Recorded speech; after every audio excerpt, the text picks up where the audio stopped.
purpose of this video is to enable more of our members to see what the trustees have been doing in looking after the funds on their behalf. It's in addition to the pensioner member meetings which we've just recently held, and hopefully will give more people the opportunity to see what's going on. The role of the trustee is to look after the assets on behalf of the members, and having a very stable board is good because we have a lot of experience on that board. The trustees also use professional advisors to help them in the decisions, particularly on the investment and the legal side of things. We're introducing a new online facility with our administrators that will enable members to see their records. They can check that everything's okay, and will be able to see how their funds are doing. It will also enable pensioners to see what they've been paid, how much tax has been deducted, and they can change the bank account details and address details. As members will know, we've been going through a period of major change. The company's been looking at the way in which it can contain the costs of pension liabilities going forward, in other words, the accumulation of new liabilities, whilst at the same time keeping the scheme open to existing members. The trustees' focus has been working with the company on how it can manage the costs associated with all the liabilities that have been accumulated up to this point in time. And it's in that area where we've been making some major changes over the last 18 months to 2 years. What we've been attempting to do as a group of trustees is to actually manage the volatility that is in the investments that we have in this scheme. I think most people will understand if you're seeking higher returns in things like equities, then equally you're accepting higher risks and the values can go up and down. If you are more invested in things like government gilts, then you'll get lower returns, but equally the money is more secure and will not go up and down in the same sort of way.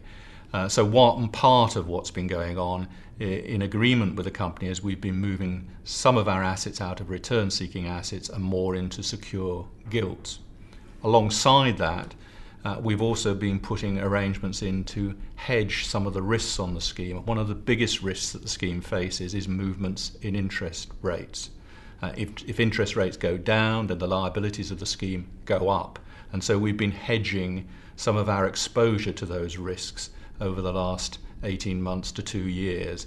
And that's had a big impact on the way we've been able to manage the scheme through this period of market volatility. If you look at the figures, you will see that the value at risk, as it's described, that's a measure of the volatility of the scheme, has come down significantly in the period from March 2011 to March 2012.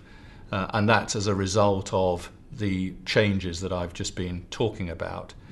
And the success of that could be measured in the fact that if we hadn't put those changes in place, the funding level of the scheme, instead of actually being maintained at broadly around the 80% mark, 80% funded, then we would have seen actually a £250 million deterioration over that 12-month period. So it's a really big plus point for the scheme in terms of being able to maintain the value of its investments relative to the liabilities it's got to meet. But we still have this gap between the 80% funded that we've got at the moment and the 100% that we need to achieve over the longer term.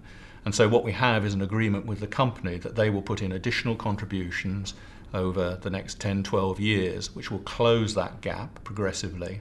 And at the same time, we have an investment strategy and a hedging process, which is making sure that there is a predictability and certainty about that, so the company knows where it stands, the trustees know where they stand in terms of the security of that funding, and we can all, I think, take a lot of comfort and confidence from those arrangements that have been put in place. And indeed, if you look around, you can see other schemes who have really suffered over this last 18-month period and will have a much bigger gap to fund as a consequence. The next formal valuation will be March 2013. We will have a funding agreement coming out as a product of that, a new agreement between the trustee and the company. That agreement will build on what we've already done. It will build in some additional de-risking and some further movement probably out of equities and into gilts planned as we move forward, some further hedging, and that will then be in place ongoing from the March 2013 valuation date. I think it will confirm that what we're doing has been the right thing to be doing, and I think it will give both trustees and companies a great deal of certainty going forward that we will be able to meet all the liabilities that are in the scheme.